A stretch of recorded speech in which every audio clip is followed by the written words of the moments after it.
നമസ്കാരം, ഞാൻ ബൈജു നായർ. നമ്മുടെ ചാനലിലേക്ക് സ്വാഗതം. സ്കോഡയുടെ തലവര തെളിയിച്ച രണ്ട് മോഡലുകളാണ് ഇന്ത്യയിലുള്ളത്. ഒന്ന് കുഷാക്കും മറ്റൊന്ന് സ്ലാവിയയും. രണ്ട് മോഡലുകളും അതാത് സെഗ്മെൻറ്റുകളിൽ വെന്നിക്കുടി പാറിച്ചുകൊണ്ട് പോവുകയാണെന്നാണ് പറയേണ്ടത്. 2 വർഷത്തിലേറെയായിട്ട് സ്ലാവിയ എന്ന നമ്മളിപ്പോൾ കണ്ടുകൊണ്ടിരിക്കുന്ന ഈ മോഡൽ പ്രതിമാസം 1200 യൂണിറ്റൊക്കെ ആയിട്ട് അങ്ങനെ വിറ്റുപോയിക്കൊണ്ടിരിക്കുകയാണ്. സ്കോഡയുടെ കാര്യത്തിൽ ഒരു കാലത്തും സ്കോഡയ്ക്ക് അങ്ങനെ കാര്യമായ രീതിയിലൊരു വലിയ മുന്നേറ്റം ഇന്ത്യയിൽ ഉണ്ടാക്കാൻ കഴിഞ്ഞിട്ടില്ല. പക്ഷേ വാഹനങ്ങളുടെ നിർമ്മാണ നിലവാരത്തിൻ്റെ കാര്യത്തിലൊക്കെ എല്ലാ കാലത്തും സ്കോഡ വളരെ മുന്നിലുമായിരുന്നു. ഇപ്പോഴാണ് സ്കോഡയുടെ വാഹനങ്ങൾ ഇത്രയും വലിയൊരു സെയിൽസ് ഫിഗേഴ്സിലേക്ക് വരുന്നതെന്ന് പറയാം. രണ്ട് വാഹനങ്ങൾ, കുഷാക്ക് എന്ന് പറയുന്ന കോമ്പാക്റ്റ് SUV ആയാലും സ്ലാവിയ എന്ന സെഡാൻ ആയാലും ഗംഭീരമായിട്ട് വിറ്റുപോയിക്കൊണ്ടിരിക്കുകയാണ്. ഇതോടൊപ്പം തന്നെ ഗംഭീരമായി വിറ്റുപോയിക്കൊണ്ടിരിക്കുന്ന മറ്റ് 2 മോഡൽ കൂടിയുണ്ട്. അത് രണ്ടും വന്നിരിക്കുന്ന ഫോക്സ്വാഗൺ എന്ന ബ്രാൻഡിൻ്റെ കീഴിലാണ്. അത് ഒന്ന് വേർട്ടസും മറ്റൊന്ന് ടൈഗണുമാണ്. ഈ 4 മോഡലുകളും യഥാർത്ഥത്തിൽ ഒന്ന് തന്നെയാണ് എന്നാണ് പറയേണ്ടത്. കാരണം ഫോക്സ്വാഗൺ എന്ന ബ്രാൻഡിൻ്റെ കീഴിൽ വരുന്ന മറ്റൊരു ബ്രാൻഡാണ് സ്കോഡ. അപ്പോൾ ഇവർ പരസ്പരം അങ്ങോട്ടും ഇങ്ങോട്ടും ഒക്കെ മോഡലുകൾ കൈമാറ്റം ചെയ്യാറുണ്ട്. എന്താണ് ഈ 2 മോഡലുകളുടെയും, കുഷാക്കായാലും അതുപോലെ തന്നെ സ്ലാവിയ ആയാലും ഇതിൻ്റെ പ്രത്യേകത എന്ന് ചോദിച്ചാൽ പക്ക യൂറോപ്യൻ സ്റ്റൈലിംഗ് ആണെന്നുള്ളതാണ്. സ്കോഡയുടെ വാഹനങ്ങൾ തുടക്കത്തിൽ നമ്മളെ ആകർഷിച്ചത് ഇത്തരത്തിലുള്ള സ്റ്റൈലിംഗ് കൊണ്ടാണ്. പക്ഷേ മറ്റൊരു കാര്യമുള്ളത്, ഈ വാഹനങ്ങൾ രണ്ടും ഇന്ത്യയിൽ തന്നെ ഡിസൈൻ ചെയ്തതാണ് എന്നുള്ളതാണ്. അപ്പോൾ ആ ഒരു യൂറോപ്യൻ പെഡിഗ്രി നിലനിർത്തിക്കൊണ്ട് ഇന്ത്യയിൽ തന്നെ ഡിസൈൻ ചെയ്ത വാഹനങ്ങളാണ് ഇത് രണ്ടും. എന്തുകൊണ്ടാണ് ഈ 2 വാഹനങ്ങളും, അല്ലെങ്കിൽ പോട്ടെ നമുക്ക് കുഷാക്കങ്ങ് വിടാം, സ്ലാവിയ എന്തുകൊണ്ടാണ് ശ്രദ്ധിക്കപ്പെടാൻ കാരണമെന്ന് ചോദിക്കുകയാണെങ്കിൽ ഈ വാഹനത്തിൻ്റെ മുൻഗാമി എന്ന് വിളിക്കാവുന്ന റാപ്പിഡായിരുന്നു. പക്ഷേ റാപ്പിഡിനേക്കാളും നീളവും വീതിയും ഉയരവും ഗ്രൗണ്ട് ക്ലിയറൻസും വീൽ ബേസും എല്ലാം കൂടുതലുണ്ട് സ്ലാവിയയ്ക്ക്. തന്നെയുമല്ല, ഈ ഒരു മനോഹരമായ ഡിസൈനും ജനങ്ങളെ ഹഠാതെ ആകർഷിച്ചു എന്നാണ് പറയേണ്ടത്. പക്ഷേ മറ്റൊരു കാര്യം അവിടെ സംഭവിക്കുന്നുണ്ടായിരുന്നു, അവിടെ ഫോക്സ്വാഗണിൽ സംഭവിക്കുന്നുണ്ടായിരുന്നു. അതായത് ഫോക്സ്വാഗണിൻ്റെ വേർട്ടസിൻ്റെ GT എന്നൊരു മോഡൽ വന്നിരുന്നു.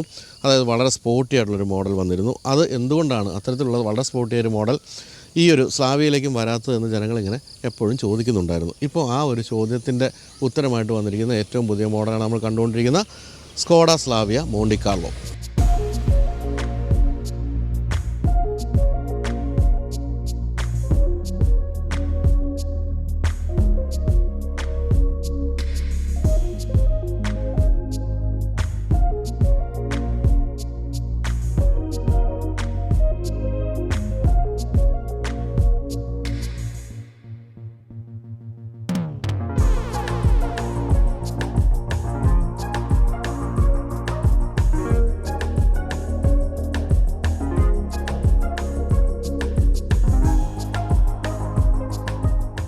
മോണ്ടി കാർലോ എന്നുള്ളത് സ്കോഡയുടെ വാഹനങ്ങളുടെ സ്പെഷ്യൽ എഡിഷൻ്റെ അല്ലെങ്കിൽ സ്പോർട്ട് എഡിഷൻ്റെ പേരായിട്ട് പണ്ടോട്ട് നമ്മൾ കേട്ട് വരുന്നതാണ്.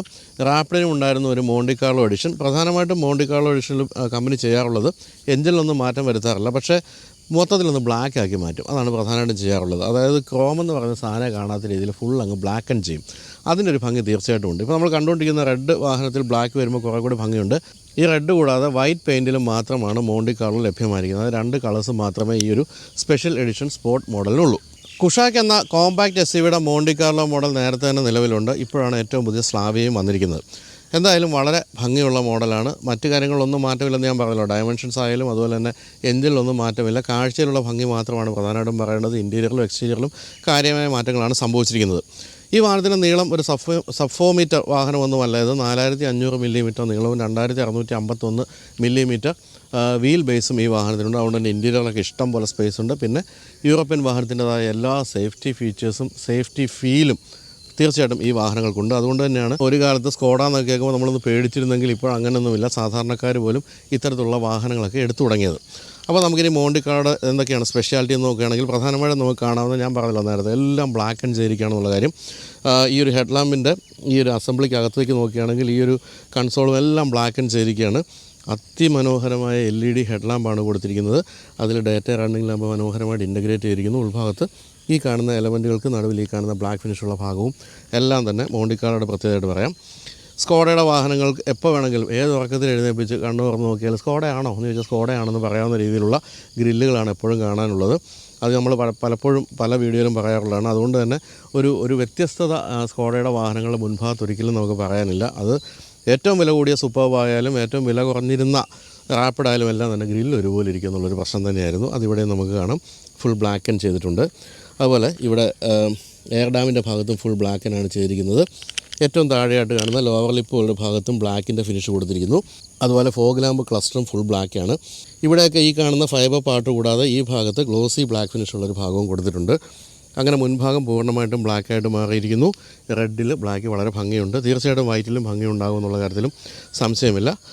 ഈ ലോഗോയിലാണെങ്കിലും ബ്ലാക്ക് ആണല്ലോ കാണുന്നത്. ആകപ്പാടെ ഒരു ക്രോമിൻ്റെ ഫിനിഷ് നമുക്ക് കാണാൻ പറ്റുന്നത് ഈ ഒരു ലോഗോയിലാണ്. അതിൽ ബ്ലാക്ക് ഫിനിഷ് ഉൾഭാഗത്ത് കാണാം. അതുപോലെ ബോഡി ലൈനോ ബോണറ്റ് ലൈനോ ഒന്നും വ്യത്യാസമില്ല. നിങ്ങൾ സ്ഥിരം കണ്ടുവരുന്ന സ്ലാവിയുടെ പോലെ തന്നെയാണ് ഈ കാണുന്ന വളരെ പ്രോമിനൻ്റ് ആയിട്ടുള്ള ബോണറ്റ് ലൈനുകളും ഈ വശത്തൊക്കെ അങ്ങനെ ഉയർന്നു നിൽക്കുന്ന ബൾജുകളുമൊക്കെ ഉണ്ട്. മൊത്തത്തിൽ പക്ക യൂറോപ്പിനാണെന്ന് ഞാൻ പറഞ്ഞല്ലോ. പക്ഷേ ഇന്ത്യയിലാണ്, പൂനെയിലാണ് ഈ സാധനം ഡിസൈൻ ചെയ്തതെന്നുള്ളതാണ് നമ്മളെ അമ്പരപ്പിക്കുന്ന അല്ലെങ്കിൽ സന്തോഷിപ്പിക്കുന്ന കാര്യം. നമ്മൾ 2 വർഷം മുമ്പ് ഗോവയിലാണ് ആദ്യമായിട്ട് സ്ലാവിയ ടെസ്റ്റ് ഡ്രൈവ് ചെയ്തത്. ആ സമയത്ത് ഞാൻ പറഞ്ഞൊരു കാര്യമുണ്ട്, അത് വീണ്ടും ആവർത്തിക്കട്ടെ. അതായത് പെയിൻ ഫിനിഷ് എന്ന് പറയുന്നത് ഒരു രക്ഷയുമില്ലാത്ത പെയിൻ ഫിനിഷാണ്. ഇത്രയും ഗ്ലോസിനെസ്സോട് കൂടിയ ഇത്രയും ഗംഭീരമായ പെയിൻ ഫിനിഷ് സമീപകാലത്തൊന്നും ഒരു വാഹനത്തിലും കണ്ടിട്ടില്ല. പിന്നെ ഞാൻ കണ്ടായിട്ട് എനിക്ക് ഓർമ്മ വരുന്നത് BYD-യിലാണ്. BYD-യുടെ പെയിൻ ഫിനിഷ് ഇതുപോലെ തന്നെയാണ്. സീലിൻ്റെയൊക്കെ ഗംഭീരമാണ്. ഇതിൻ്റെ ഈ ഒരു റെഡ് ഫിനിഷും അങ്ങനെ തന്നെയാണ്. അത് അവിടെ തന്നെ ഉണ്ട്, മാറിയിട്ടില്ലെന്നാണ് ഞാൻ ഉദ്ദേശിച്ചത്. ടയറിലേക്ക് വരുമ്പോൾ 16 ഇഞ്ച് ടയേഴ്സാണ് കൊടുത്തിരിക്കുന്നത്. പക്ഷേ കുഷാക്കിൽ 17 ഇഞ്ചിൻ്റെ വളരെ സ്റ്റൈലിഷ് ആയിട്ടുള്ള ഡ്യുവൽ ടോൺ വെഗ അലോയ് വീലുകളാണ് കൊടുത്തിരിക്കുന്നത്. അതൊന്നും ചെയ്തിട്ടില്ല. ഏതാണ്ട് അലോയ് വീലിൻ്റെ ഡിസൈൻ പോലും നമ്മൾ സാധാരണ നോർമൽ സ്ലാവിയയിൽ കണ്ടിരിക്കുന്ന അതേ ഡിസൈനാണ് കൊടുത്തിരിക്കുന്നത്. 16 ഇഞ്ച് വീല് കൊടുത്തിരിക്കുന്നു. എന്തായാലും ഈ ബ്ലാക്ക് ഫിനിഷ് ഭംഗിയായിട്ടുണ്ട്. അതുപോലെ തന്നെ കുഷാക്കിൽ ഈ ഒരു കാലിപ്പറൊക്കെ, ബ്രേക്ക് കാലിപ്പറൊക്കെ റെഡായിട്ട് കൊടുത്തിരിക്കുന്നത് അതും ചെയ്തിട്ടില്ല. ഇതിലത് സ്റ്റീൽ ഫിനിഷ് തന്നെ കൊടുത്തിരിക്കുന്നു. റെഡ് ആക്കാമായിരുന്നു തോന്നുന്നു. പക്ഷേ നമുക്ക് വേണമെങ്കിൽ അത് വളരെ ഈസി ആയിട്ട് ഈ വാഹനം വാങ്ങിച്ചതിന് ശേഷം ചെയ്യാവുന്നേ ഉള്ളൂ. റെഡ് കാലിപ്പറോടെ വരുന്നത് ഭംഗിയായിരിക്കും. എന്തായാലും ഇവിടെ മോണ്ടി കാർലോ എന്നുള്ള എഡിഷൻ്റെ ആ ഒരു ബാഡ്ജിങ് കൊടുത്തിരിക്കുന്നു. അതും ഫുൾ ബ്ലാക്ക് ഫിനിഷിലാണ് കൊടുത്തിരിക്കുന്നത്. ഇത് കെട്ട് പൊട്ടിച്ചെടുത്തുകൊണ്ട് വരുന്ന വാഹനമായതുകൊണ്ടാണ് ഇങ്ങനെയുള്ള സ്റ്റിക്കറെ കാണുന്നത് കേട്ടോ, അല്ലാതെ അവിടെ അത് ഉള്ളതല്ല. അതുപോലെ സൈഡ് വ്യൂ മിറേഴ്സൊക്കെ ബ്ലാക്കാണ്, ബ്ലാക്ക് ചെയ്തിട്ടുണ്ട്. അതുപോലെ അതിൽ ടേൺ ഇൻഡിക്കേറ്റേഴ്സ് കൊടുത്തിരിക്കുന്നു. ഏറ്റവും താഴെയായിട്ടും ബ്ലാക്ക് ഫിനിഷുള്ള ഒരു ഭാഗം അങ്ങേയറ്റം വരെ നീളുന്നുണ്ട്. പിന്നെ അതാ ഇവിടെ ഈ കാണുന്ന ഈ ഡോർ ഹാൻഡിലെ ഈ ഒരു ഭാഗം പോലും ബ്ലാക്ക് ചെയ്തിട്ടുണ്ട്, അല്ലെങ്കിൽ അതൊന്ന് ഡീക്രോം ചെയ്തിരിക്കുന്നു എന്നാണ് പറയേണ്ടത്. മേൽഭാഗത്ത് ബ്ലാക്ക് ഫിനിഷാണ്, ഡ്യുവൽ ടോൺ ആണ് ഈ വാഹനം, ബ്ലാക്ക് ഫിനിഷ് കൊടുത്തിരിക്കുന്നു. അതുപോലെ ഈ നടുവിൽ കാണുന്ന ഈ ഒരു ബ്ലാക്ക് ഫിനിഷുള്ള ഭാഗവും എല്ലാം തന്നെ മോണ്ടി കാർലോയിൽ നമുക്ക് എടുത്തു പറയാവുന്ന കാര്യങ്ങളാണ്. എന്തായാലും ചെരിഞ്ഞിറങ്ങുന്ന റൂഫ് ലൈനാണ്, വളരെ ഭംഗിയുള്ള ഡിസൈനാണ്. ഈ ഒരു ബോഡി ലൈനുകളും അതുപോലെ വളരെ ഷാർപ്പായിട്ടുള്ള കട്ടുകളും എല്ലാം തന്നെ യൂറോപ്യൻ വാഹനങ്ങളുടെ ആ ഒരു തനത് രീതിയാണ് ഓർപ്പിക്കുന്നത്. ഇനി പിൻഭാഗത്തേക്ക് വരുമ്പോൾ ഇവിടെ ബ്ലാക്ക് ഫിനിഷുള്ള ഒരു അപ്പർ ലിപ്പ് പോലൊരു ഭാഗം കൊടുത്തിരിക്കുന്നു. ഒരു സ്പോയിലറിൻ്റെ ഗുണം ചെയ്യും എന്നുള്ള കാര്യത്തിൽ സംശയമില്ല. സ്കോഡ എന്നുള്ള ബാഡ്ജിങ്, സ്ലാവിയ എന്നുള്ള ബാഡ്ജിങ്, ഈ ഒരു ബ്ലാക്ക് ഫിനിഷുള്ള ഭാഗം, ഇതെല്ലാം തന്നെ ഫുൾ ബ്ലാക്ക് ചെയ്തിരിക്കുകയാണെന്നുള്ളത് നമുക്ക് കണ്ടാൽ മനസ്സിലാകുമല്ലോ. താഴെയായിട്ട് നോക്കുകയാണെങ്കിലും ഇവിടെയും ബ്ലാക്ക് ഫിനിഷ് തന്നെ കൊടുത്തിരിക്കുന്നു. ഇവിടെ ഒരു സ്കിഡ് പ്ലേറ്റ് പോലെയാണ് അതിൻ്റെ ഒരു രീതിയെങ്കിലും അതിൻ്റെ പ്രയോജനമൊന്നും കിട്ടില്ല, എങ്കിൽ പോലും ബ്ലാക്ക് ഫിനിഷ് ഉണ്ട്. ഈവൻ ഈ ഒരു മിഡിൽ പോർഷനിൽ പോലും ഒരു ബ്ലാക്ക് ഫിനിഷ് കൊടുത്തിരിക്കുന്നു. ടെയിൽ ലാമ്പിലേക്ക് വരുമ്പോൾ അതിൻ്റെ ഇൻസേർട്ടുകളൊക്കെ ബ്ലാക്ക് ഫിനിഷാണ് കൊടുത്തിരിക്കുന്നത്. ഈ ഒരു കൺസോൾ ഉൾപ്പെടെയുള്ള കാര്യങ്ങളൊക്കെ ബ്ലാക്ക് ഫിനിഷിൽ അവസാനിക്കുന്നു. ബൂട്ട് സ്പേസ് കൂടി ഒന്ന് കാണാം, യാതൊരു മാറ്റവുമില്ല എങ്കിൽ പോലും കാണാം. ഇതാ ഇഷ്ടം പോലെ 521 ലിറ്റർ ബൂട്ട് സ്പേസാണ്. ഈ ഒരു സെഗ്മെൻറ്റിലെ വാഹനങ്ങൾക്ക് ചിന്തിക്കാൻ പറ്റാത്ത അത്രയും ബൂട്ട് സ്പേസ് കൊടുത്തിരിക്കുന്നു. ഇതേ ബൂട്ട് സ്പേസ് നമുക്ക് പിന്നെ കാണാവുന്നത് വെർട്ടൂസിലാണ്. കാരണം രണ്ടും ഒരേ പ്ലാറ്റ്ഫോമും ഒരേ വാഹനങ്ങളുമാണല്ലോ. പണ്ട് തൊട്ടേ സ്കോഡ ഏറ്റവും കൂടുതൽ അറിയപ്പെട്ടിരിക്കുന്നത് ബൂട്ട് സ്പേസിൻ്റെ കാര്യത്തിലാണ്. ഈ വാഹനത്തിലും അതിൻ്റെ കുറവൊന്നുമില്ല. അപ്പോൾ നമ്മൾ കണ്ടത് വളരെ സ്റ്റൈലിഷ് ആയിട്ടുള്ളൊരു വാഹനമാണ്. അതായത് എല്ലാ തരത്തിലും സ്പോർട്ടിനെസ് എന്ന് പറയുന്ന അതേപടി കൊണ്ടുവന്നിട്ടുണ്ട്. അപ്പോൾ ഇതൊക്കെയാണ് എക്സ്റ്റീരിയറിൻ്റെ കാര്യം പറയാനുള്ളത്. ഇനി നമുക്ക് ഇൻറ്റീരിയറിലെ പ്രത്യേകതകൾ എന്തൊക്കെയാണെന്ന് നോക്കാം.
മോണ്ടി കാർലോ എഡിഷൻ്റെ എക്സ്റ്റീരിയറിനേക്കാളും എനിക്ക് ഇഷ്ടപ്പെട്ട ഇൻറ്റീരിയറാണ്. ഇൻറ്റീരിയർ അടിപൊളിയാണ് കേട്ടോ. അടിപൊളി എന്ന് വെച്ചാൽ റെഡിൻ്റെയും ബ്ലാക്കിൻ്റെയും ഒരു മായാ ലോകം എന്നാണ് പറയേണ്ടത്. എവിടെ നോക്കിയാലും റെഡും ബ്ലാക്കും ചേർന്നൊരു ജുഗൽബന്ദി എന്നൊക്കെ വേണമെങ്കിൽ പറയാം. ഇവിടെ നിങ്ങൾ നോക്കുക, ഈ ഒരു റെഡ് ഫിനിഷ് നല്ല ഭംഗിയായിട്ടുണ്ട്. എന്നാൽ ആ ഒരു റെഡ് ഫിനിഷ് ഈ ഒരു AC വെൻറ്റിൻ്റെ ഉള്ളിലേക്ക് പോലും കടന്നു നിൽക്കുന്നുണ്ട്. AC വെൻ്റൊക്കെ വളരെ നല്ല ഭംഗിയായിട്ടുണ്ട്. അതിന് ചുറ്റും കൊടുത്തിരിക്കുന്ന എലമെൻറ്റുകളൊക്കെ നല്ല ഭംഗിയായിട്ടുണ്ട്. അതിൻ്റെ ഷേപ്പ് തന്നെ വളരെ ഭംഗിയുള്ള രീതിയിലാണ് കൊടുത്തിരിക്കുന്നത്. അതുപോലെ തന്നെ ഇവിടെയൊക്കെ ഫുൾ പിയാനോ ബ്ലാക്ക് ഫിനിഷ് കൊടുത്തിരിക്കുന്നു. ഇവിടെ നിങ്ങൾ കണ്ടുകൊണ്ടിരിക്കുന്ന 10 ഇഞ്ചിൻ്റെ ആ ഒരു ഇൻഫർടൈൻമെൻറ്റ് ടച്ച് സ്ക്രീനാണ്. അതിലും റെഡാണ്, മൊത്തത്തിൽ അതിൻ്റെ തീമെന്ന് പറയുന്നത് റെഡാക്കി മാറ്റിയിട്ടുണ്ട്. അത് രസകരമായിട്ടുണ്ട്. അതേ തീം തന്നെയാണ് നിങ്ങളിപ്പോൾ പെട്ടെന്ന് ഇതിലേക്ക് വരികയാണെങ്കിൽ കാണാം, ഇവിടെ ഡിജിറ്റൽ ഇൻസ്ട്രുമെൻറ്റ് ക്ലസ്റ്ററും റെഡായിട്ട് മാറിയിട്ടുണ്ട്. അങ്ങനെ മൊത്തത്തിൽ എവിടെ നോക്കിയാലും റെഡാണ്. നമ്മൾ പാർട്ടി പ്ലീനത്തിലൊക്കെ പോയിരിക്കുന്ന പോലെ തോന്നും ഈ ഒരു റെഡിൻ്റെ ഒരു ഭംഗി എന്ന് പറയുന്നത്. പിന്നെ സീറ്റിലേക്ക് വരികയാണെങ്കിൽ ഇവിടെ റെഡ് ഫിനിഷാണ് കൊടുത്തിരിക്കുന്നത്. അതുപോലെ ബ്ലാക്ക് ഫിനിഷും ഉണ്ട്. മറ്റൊരു കാര്യമുള്ളത് മുന്നിലൊക്കെ വെൻറ്റിലേറ്റഡ് സീറ്റാണെന്നുള്ള കാര്യമാണ്. അതിൻ്റെ സ്വിച്ചുകളാണ് നമ്മളിവിടെ ഈ ഒരു ഗിയർ ലിവറിൻ്റെ 2 ഭാഗത്തായിട്ട് കാണുന്നത്. മറ്റൊരു കാര്യമുള്ളത് ഫ്രണ്ടിലെ 2 സീറ്റുകളും ഇലക്ട്രിക്കലി അഡ്ജസ്റ്റബിൾ ആണ് എന്നുള്ള കാര്യമാണ്. അത് തീർച്ചയായിട്ടും ഇത്തരത്തിലുള്ള ഉയരം കുറഞ്ഞ വാഹനങ്ങൾക്ക് അല്ലെങ്കിൽ ലോ പ്രൊഫൈൽ വാഹനങ്ങൾക്ക് സുഖമായിട്ടുള്ള ഒരു സീറ്റിംഗ് പൊസിഷൻ കണ്ടുപിടിക്കാൻ സഹായിക്കുന്നുണ്ട്. പിന്നെ ഇൻഫർടൈൻമെൻറ്റ് സിസ്റ്റത്തിലൊക്കെ ഒന്നും കൂടുതൽ പോകണമെന്നില്ല, കാരണം അത്തരത്തിലുള്ള കാര്യങ്ങളൊന്നും മാറ്റം സംഭവിച്ചിട്ടില്ല. സാമാന്യം ഭേദപ്പെട്ട ഫീച്ചേഴ്സുള്ള ഒരു കാര്യമെന്നാണ് പറയുന്നത്. പക്ഷേ ഇപ്പോഴത്തെ ഏറ്റവും പുതിയ ഹൈ എൻഡ് പല വാഹനങ്ങളിലും കൊറിയൻ ജാപ്പനീസ് വാഹനങ്ങളിലൊക്കെ കാണുന്ന പോലെ അഡാസ് ഫീച്ചേഴ്സും അത്തരം കാര്യങ്ങളൊന്നും ഇല്ല എന്ന് മാത്രമേ ഉള്ളൂ. മറ്റ് എല്ലാ തരത്തിലുള്ള കണക്ടിവിറ്റി ഫീച്ചേഴ്സും കൊടുത്തിട്ടുണ്ടെന്നാണ് പറയേണ്ടത്. എന്തായാലും ഇതിൻ്റെ ആ ഒരു എന്താ പറയുക ക്ലാരിറ്റിയും അതുപോലെ തന്നെ റെസൊല്യൂഷനും ഒക്കെ എന്ന് പറയുന്നത് എടുത്തു പറയേണ്ട കാര്യമാണ്. ആപ്പിൾ കാർപ്ലേയും ആൻഡ്രോയിഡ് ഓട്ടോയും എല്ലാം തന്നെ വയർലെസ് ആയിട്ട് കൊടുത്തിരിക്കുന്നു. നാവിഗേഷൻ, ഫോണിൻ്റെ കണക്ടിവിറ്റി ഫീച്ചേഴ്സ്, അത്തരം കാര്യങ്ങളെല്ലാം നമ്മളിപ്പോൾ ഇത് കണ്ടുകൊണ്ടിരിക്കുന്നത്. നിങ്ങൾ ഉപയോഗിച്ചുകൊണ്ടിരിക്കുന്ന സ്ലാവയിൽ ഇതൊക്കെ തന്നെ അതിൻ്റെ കൂടെ ഞാൻ അത് എടുത്തു പറയുന്നില്ല.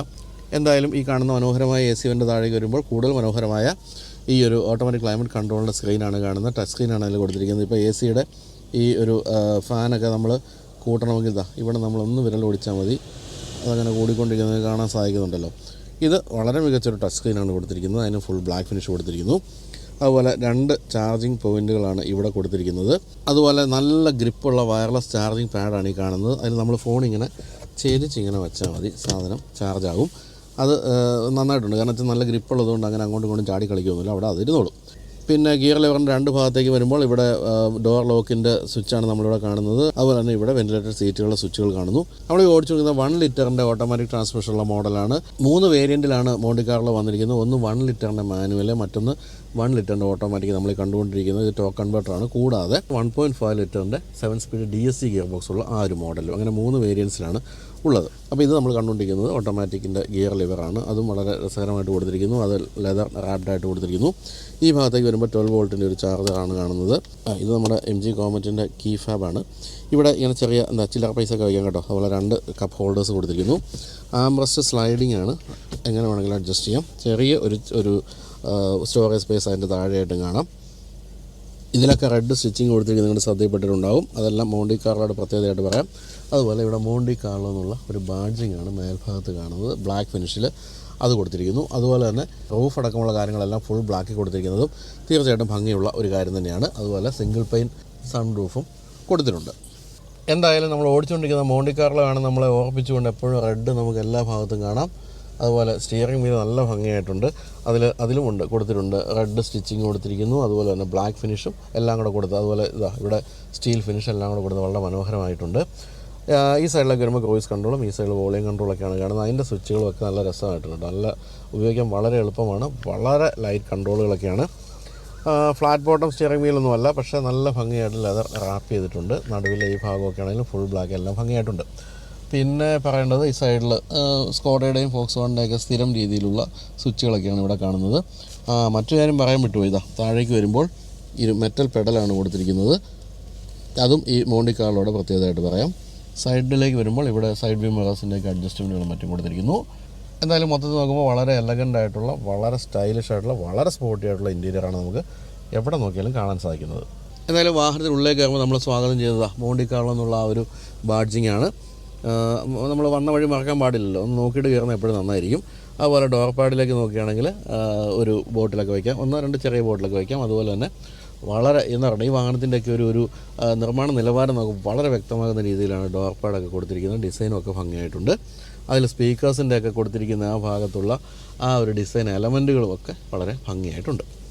അപ്പോൾ ഇത്രയാണ് നമുക്ക് മുൻഭാഗത്തിരുന്ന് പറയാവുന്നത്. പിൻഭാഗത്ത് മാറ്റങ്ങളൊന്നുമില്ലെങ്കിലും നമുക്ക് മാമൂലുകൾ തെറ്റിക്കേണ്ട, പിൻഭാഗത്തൊന്നിരുന്ന് നോക്കാം. സ്ലാവയുടെ പിൻഭാഗത്ത് ഏറ്റവും എനിക്ക് പെട്ടെന്ന് തോന്നിയൊരു ഫീൽ എന്ന് വെച്ചാൽ തൈ സപ്പോർട്ടാണ്. തൈ സപ്പോർട്ട് എന്ന് പറയുന്നത് ഇങ്ങനെ എക്സ്റ്റെൻഡ് ചെയ്ത് നിൽക്കുന്നതുകൊണ്ട് നല്ല സുഖമാണ്, കാലങ്ങനെ ചേർത്ത് വെച്ചിരിക്കാം. ഇപ്പോൾ ഡ്രൈവർ സീറ്റ് വളരെ മുന്നിലേക്ക് ഞാൻ നീക്കിയിട്ടിരിക്കുന്നു. ഇത് പിന്നിലേക്കുമാണ്. 2 തരത്തിലുള്ള സ്പേസ് നമുക്ക് കാണാൻ സാധിക്കും. ഇങ്ങനെ മുൻഭാഗത്തേക്ക് ഇടുമ്പോൾ ഇഷ്ടംപോലെ സ്പേസ്, അല്ലെങ്കിൽ ഇത്രയും സ്പേസ് ആണുള്ളത്. മോശമെന്ന് പറയാനാവില്ല. ഇത്തരത്തിലുള്ളൊരു 4.5 മീറ്റർ നീളമുള്ളൊരു വാഹനത്തെ സംബന്ധിച്ച് മോശമല്ലാത്ത ലെഗ് സ്പേസ് ഉണ്ടെന്നാണ് പറയേണ്ടത്. അതുപോലെ തന്നെ ഹെഡ് സ്പേസും ഈ പിൻഭാഗം അങ്ങനെ വളരെ ചെരിഞ്ഞിറങ്ങി വരുന്നതുകൊണ്ട് അങ്ങനെ കുറവൊന്നും തോന്നാനില്ല. ഇവിടെ തൊട്ട് ഇങ്ങനെ ഒരു കട്ടുണ്ട്, കർവ്, നമ്മുടെ ടാറ്റ കർവ് കണ്ട പോലെ തന്നെ കർവുണ്ട്. അതുകൊണ്ട് സുഖമായിട്ടിരിക്കാം. പ്രത്യേകത എന്ന് പറയുന്നത് കളേഴ്സ് തന്നെയാണ്. റെഡും അതുപോലെ തന്നെ ബ്ലാക്കും ഭംഗിയായിട്ട് ഇഴചേർന്ന് നിൽക്കുന്നു എന്നാണ് പറയേണ്ടത്. 2 പേരെ ഉള്ളെങ്കിൽ സുഖമായിട്ട് കൈവച്ചിരിക്കാൻ വേണ്ടി വലിയ ആംറസ്റ്റും 2 കപ്പ് ഹോൾഡേഴ്സും കൊടുത്തിരിക്കുന്നു. പിൻഭാഗത്തേക്ക് AC വെൻറ്റുകൾ കൊടുത്തിട്ടുണ്ട്. അതുപോലെ തന്നെ 2 ചാർജിങ് പോയിൻറ്റുകളും പിൻഭാഗത്തേക്ക് കൊടുത്തിരിക്കുന്നു. അങ്ങനെ വളരെ ഉയർന്ന സെൻട്രൽ ടണലൊന്നും അല്ലാത്തതുകൊണ്ട് 3 പേർക്ക് സുഖമായിട്ടിരിക്കാൻ പറ്റുന്നൊരു വാഹനമാണിത്. പിൻഭാഗത്തേക്ക് സൺറൂഫൊന്നും വരുന്നില്ല, അവിടെ കൊണ്ട് അവസാനിക്കുകയാണ്. അല്പം കൂടി പിൻഭാഗത്തേക്ക് ഉണ്ടായിരുന്നെങ്കിൽ കൊള്ളാമാരെന്ന് തോന്നുന്നു. പക്ഷേ ഇത്തരത്തിലുള്ള ചെരിഞ്ഞിറങ്ങുന്ന റൂഫുള്ള വാഹനങ്ങൾക്ക് ഇതിൻ്റെ അപ്പുറത്തേക്ക് സൺറൂഫ് ഫിറ്റ് ചെയ്യാൻ പറ്റില്ല. 3 പേരിരിക്കാൻ തന്നെയാണ് പിൻഭാഗത്ത് ഉദ്ദേശിക്കുന്നത്. കാരണം 3 ഹെഡ് റെസ്റ്റുകൾ കൊടുത്തിരിക്കുന്നു. ഹെഡ് റെസ്റ്റിലും കൊടുത്തിട്ടുണ്ട് മോണ്ടി കാർലോ എന്നുള്ള ബാഡ്ജിങ്. എന്നാൽ ഇവിടെ നിന്നൊക്കെ നമ്മൾ നോക്കിക്കഴിയുമ്പോഴത്തേക്കുണ്ടല്ലോ നല്ല തകർപ്പൻ മുൻഭാഗമാണ്, വളരെ സ്പോർട്ടിയായിട്ടുള്ള മുൻഭാഗമാണ്. അതുപോലെ തന്നെ എനിക്കൊക്കെ ഇഷ്ടപ്പെട്ട ബ്ലാക്ക് നിറം മേൽഭാഗത്തുള്ളതുകൊണ്ട് ഞാൻ വളരെ ഹാപ്പിയാണ് കേട്ടോ. സന്തോഷമായിട്ട് എനിക്ക് സഞ്ചരിക്കാൻ പറ്റുന്നൊരു വാഹനമാണ്. ഡോർ പാഡിൽ 1-2 ബോട്ടിലൊക്കെ വയ്ക്കാം. നല്ലൊരു ആംറസ്റ്റിൽ പോലും ആ ഒരു റെഡ് സ്റ്റിച്ചിങ്ങും നിങ്ങൾക്ക് കാണാം. ഇത്രയുമൊക്കെയാണ് നമുക്ക് ഇൻറ്റീരിയറിൽ പറയാവുന്ന കാര്യങ്ങൾ. എന്തായാലും എക്സിസ്റ്റിംഗ് ആ ഒരു വാഹനത്തെ വളരെ സ്പോർട്ടിയായിട്ട് മാറ്റിയിട്ടുണ്ട്. ഓടിക്കുന്ന കാര്യത്തിൽ വ്യത്യാസമൊന്നുമില്ല. എഞ്ചിനിലൊന്നും യാതൊരു മാറ്റവും വരുത്തിയിട്ടില്ല. ഈവൻ ഗിയർ റേഷ്യോ ആണെങ്കിൽ എഞ്ചിൻ്റെ ട്യൂണിങ് ആയാലും അതൊന്നും മാറ്റമില്ല. നമുക്ക് പറയാവുന്നത് ഈ ഒരു ഭംഗിയുള്ള എക്സ്റ്റീരിയറും ഭംഗിയുള്ള സ്പോർട്ടിയായ ഇൻറ്റീരിയറുമാണ്.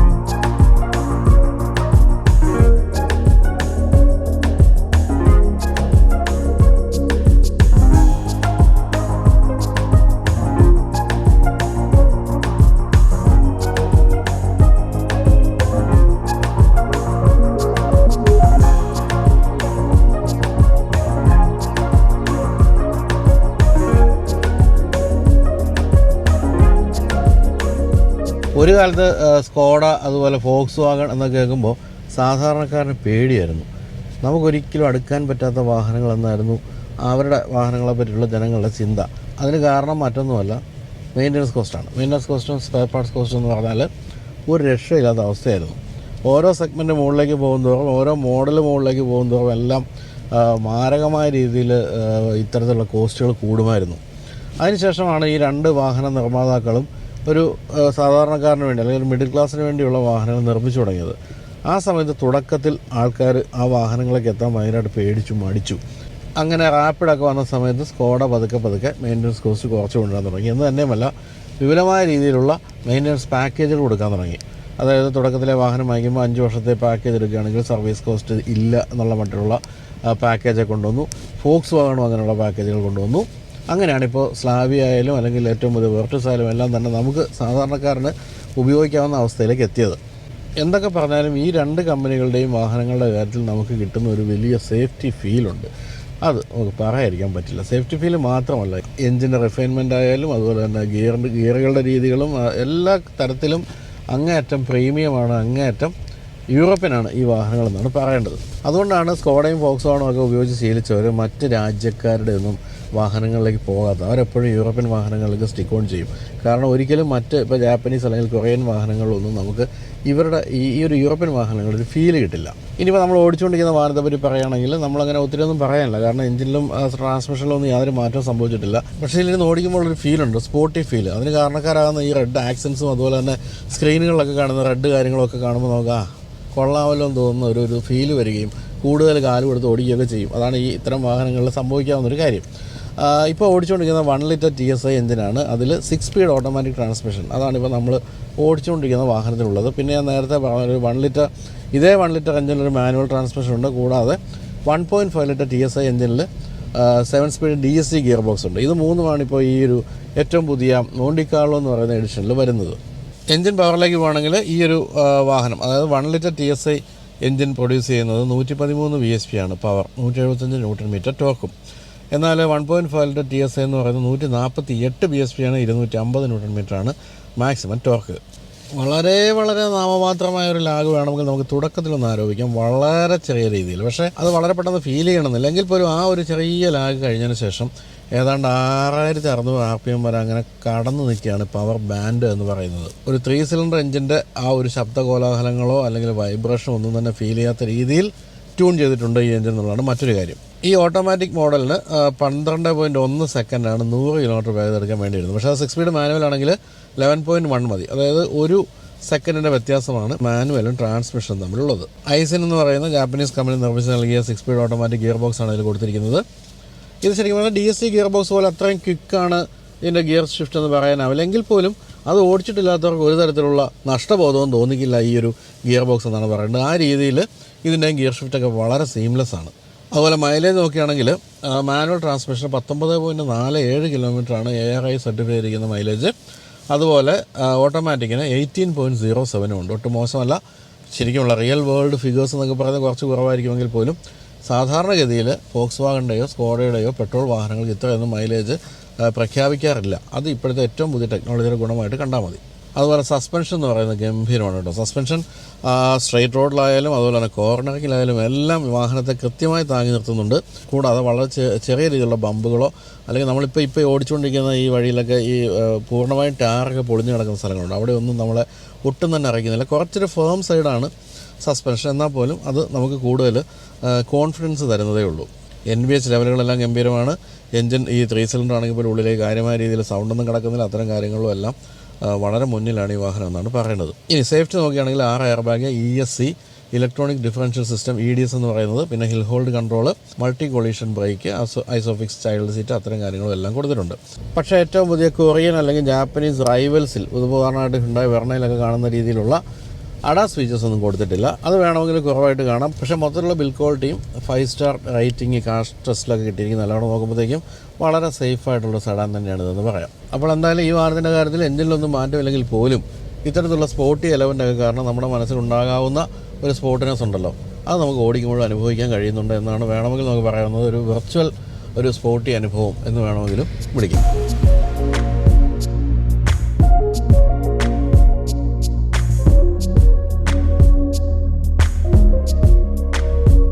അപ്പോൾ എന്താണ് മോണ്ടി കാർലോയുടെ വില എന്ന് ചോദിക്കുകയാണെങ്കിൽ 3 വേരിയൻസ് ഉണ്ടല്ലോ. ആദ്യത്തെ വേരിയൻ്റെ വില ആരംഭിക്കുന്ന 15,79,000 രൂപയിലാണെങ്കിൽ ടോപ്പ് എൻഡ് മോഡൽ, അതായത് 7 സ്പീഡ് DSC ഗിയർ ബോക്സുള്ള മോഡലിൻ്റെ വില അവസാനിക്കുന്നത് 18.5 ലക്ഷം രൂപയിലുമാണ്. പക്ഷേ ഇതല്ല സ്ലാവിയുടെ ഏറ്റവും ടോപ്പ് എൻഡ് മോഡൽ എന്നുള്ളതാണ് മറ്റൊരു രസകരമായ കാര്യം. അത് പ്രസ്റ്റീജ് എന്ന വേരിയൻ്റാണ്. അതിനേക്കാളും പക്ഷേ 20,000 രൂപ കുറച്ചാണ് മോണ്ടി കാർലോ വേരിയൻസ് വന്നിരിക്കുന്നത്. എന്നാൽ പ്രസ്റ്റീജിലുള്ള മിക്കവാറും എല്ലാ കാര്യങ്ങളും ഈ വാഹനത്തിൽ കൊടുത്തിട്ടുമുണ്ട്. അതുകൊണ്ട് തന്നെ വളരെ സ്പോർട്ടി ആയിട്ടുള്ള എക്സ്റ്റീരിയറും ഇൻറ്റീരിയറും സ്ലാവിയയിൽ നിങ്ങൾ ആഗ്രഹിക്കുന്നുണ്ടെങ്കിൽ നിങ്ങൾ പോകേണ്ടത് തീർച്ചയായിട്ടും മോണ്ടി കാർലോ എന്ന ഈ ഒരു എഡിഷനിലേക്കാണ്. എന്നാൽ ഡ്രൈവിംഗ് ക്യാരക്ടേഴ്സ് ഒന്നും മാറ്റമില്ല. എങ്കിലും ആ വളരെ സ്പോർട്ടി ആയിട്ടുള്ള എക്സ്റ്റീരിയർ ഇൻറ്റീരിയറുള്ള വാഹനം ഓടിക്കുമ്പോൾ ഒരു അഡ്രിനാലിൻ റഷ് ഉണ്ടല്ലോ, അത് തീർച്ചയായിട്ടും നിങ്ങൾക്ക് അനുഭവപ്പെടും ഈ ഒരു വാഹനം ഓടിക്കുമ്പോൾ. ഇതിലേത് വേരിയൻറ്റ് വാങ്ങിക്കണം എന്ന് ചോദിക്കുകയാണെങ്കിൽ തീർച്ചയായിട്ടും നിങ്ങൾ വാങ്ങിക്കേണ്ട 7 സ്പീഡ് DSC ഗിയർ ബോക്സുള്ള വേരിയൻറ്റ് തന്നെയാണ്. പക്ഷേ നമ്മളിന്ന് ഓടിച്ചതല്ല, 1 ലിറ്റർ ഓട്ടോമാറ്റിക് ട്രാൻസ്മിഷനുള്ള മോഡലാണ്. ടോപ്പ് എൻഡ് മോഡൽ 1.5 ലിറ്റർ ആണെന്ന് മാത്രമല്ല, അതിൻ്റെ 7 സ്പീഡ് DSC ഗിയർ ബോക്സിൻ്റെ സീംലെസ് ആയിട്ടുള്ള ആ ഒരു ട്രാൻസ്മിഷൻ്റെ ഗുണം എന്നൊക്കെ പറയുന്നത് അനുഭവിച്ചറിയേണ്ട കാര്യം തന്നെയാണ്. ഇത് മോശമല്ല കേട്ടോ, ഇത് വാങ്ങിച്ചാലും മോശമൊന്നുമല്ല, എങ്കിൽ പോലും അതാണ് അൾട്ടിമേറ്റ് എന്നാണ് ഞാൻ ഉദ്ദേശിച്ചത്. അപ്പോൾ ഇത്രയും പറഞ്ഞുകൊണ്ട് അവസാനിപ്പിക്കട്ടെ, കാരണം എനിക്ക് ചന്ദനമഴ കാണേണ്ടതാണ്. അമൃതയുടെ കാര്യം എന്തായോ എന്തോ. അപ്പോൾ എല്ലാവർക്കും ബൈ.